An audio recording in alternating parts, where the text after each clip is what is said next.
Halo guys, selamat datang di Arsitektur, channel yang memberikan informasi seputar desain bangun rumah. Buat kalian yang baru bergabung, bisa langsung klik tombol subscribe supaya kalian gak ketinggalan informasi dari channel ini guys. Ini ibaratnya kita mau pergi ke suatu tempat, sebelum kita merencanakan cara ke sana naik apa, lewat jalan mana, kita harus tahu dulu tempat tujuannya mau kemana sih. Sama halnya dengan menabung.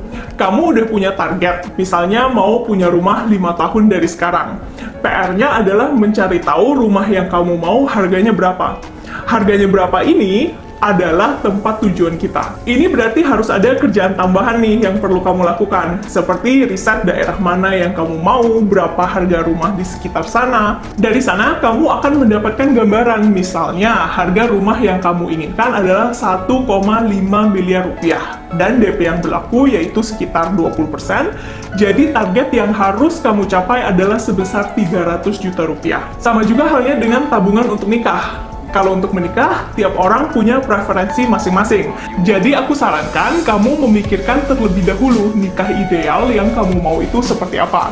Contohnya, berapa banyak orang yang mau kamu undang, tempatnya di mana, dan komponen-komponen biaya lainnya sehingga kamu mendapatkan hitungan estimasi untuk biaya nikah sesuai dengan preferensi kamu.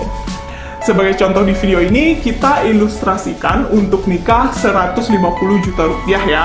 Berikutnya, kamu tentukan deadline untuk mencapainya. Kalau rumah tadi kan kita bilang 5 tahun. Kalau nikah mau berapa lama lagi? 2 tahun kah? 3 tahun kah? Hal ini berlaku sama dengan target jangka pendek kamu lainnya.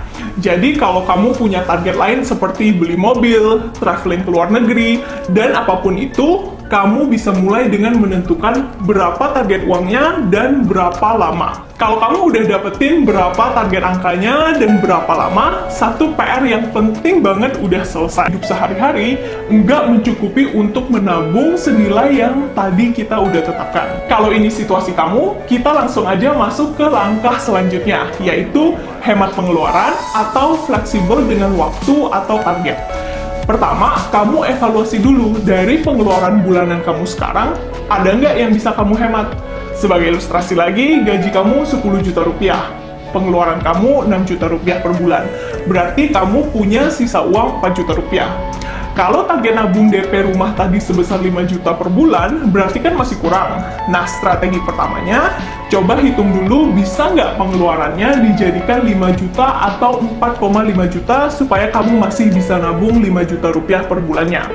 Kalau jawabannya bisa, artinya udah nggak masalah. Kamu bisa langsung implementasikan strategi ini juga. Tapi gimana kalau ternyata kamu nggak bisa mengurangi pengeluaran lagi? Misalnya, kamu punya tanggungan yang memang udah nggak bisa dipepet. Nah, untuk kasus yang seperti ini, kamu harus bisa fleksibel. Ada 2 hal yang perlu kamu sesuaikan. Pertama, target jumlah uang tabungan, atau yang kedua, lama waktu untuk mencapai targetnya. Kita kasih ilustrasi lagi ya. Yang pertama, ubah target jumlah tabungan. Target awalnya kan nikah 150 juta. Coba disesuaikan beberapa komponen biaya sehingga kamu bisa mengurangi target kamu dari 150 juta menjadi mungkin sekitar 120 juta misalnya. Kalau target yang sekarang jadi 120 juta rupiah dalam kurun waktu 3 tahun, maka per bulannya kamu sekarang cukup menyisihkan 3,3 juta rupiah. Yang artinya ini bisa kamu capai dengan pendapatan 10 juta dan pengeluaran 6 juta tadi. Karena kamu masih punya sisa uang 4 juta rupiah. Strategi kedua, kamu bisa fleksibel dengan deadline waktunya. Tadi kan target nikahnya 3 tahun lagi. Coba negosiasi sama pasangan, gimana kalau jadi 4 tahun deh? Jadi meskipun target kamu tetap 150 juta, sekarang kamu punya waktu lebih panjang untuk menabung. Dan kalau kita hitung 150 juta selama 4 tahun, maka per bulan kamu cukup nabung 3,1 juta rupiah dan masih masuk juga dengan gaji dan pendapatan kamu sekarang. Sejauh ini oke ya cara menghitungnya, dan gimana kita juga harus bisa fleksibel kalau memang dibutuhkan. Kalau ada yang kamu bingung, feel free untuk bertanya di kolom komentar ya. Nah, sekarang kita masuk ke bagian terakhir, yang menurut aku lumayan sering terlewatkan nih, yaitu memilih instrumen simpan uang yang tepat. Sekarang ada banyak banget pilihan instrumen investasi, baik untuk jangka pendek maupun jangka panjang. Untuk jangka pendek, idealnya kita mau uangnya aman dan liquid, supaya gampang ditarik pas kita butuhkan. Ini artinya kita akan jadi sedikit lebih konservatif dalam memilih instrumen dengan return yang stabil. Saham bukan pilihan yang tepat karena nilainya sangat fluktuatif. Jangan sampai kita terpaksa harus menarik uang kita dalam kondisi rugi karena kita sedang membutuhkannya, tapi nilai sahamnya sedang turun. Pilihan yang lebih aman untuk target jangka pendek adalah deposito dan reksadana pasar uang. Dari sini, kalian juga akan mendapatkan sedikit bunga, yaitu sekitar 4 hingga 6% per tahunnya.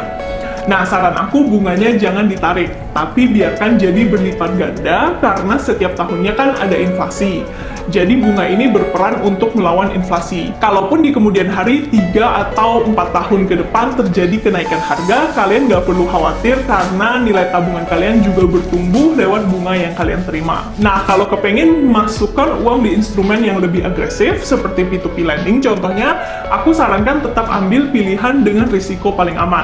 Contohnya investasi P2P yang jangka waktu per 3 bulan aja untuk peminjam grade tinggi. Dari sini mungkin bisa dapatkan bunga lebih tinggi daripada 6% setahun. Oke, sekian dulu video dari tips hemat kali ini ya. Kalau kalian punya cerita soal target menabung jangka pendek, atau kalau punya pertanyaan terkait bahasan di video kali ini, silakan tinggalkan di kolom komentar ya. Sampai jumpa di video berikutnya. Bye!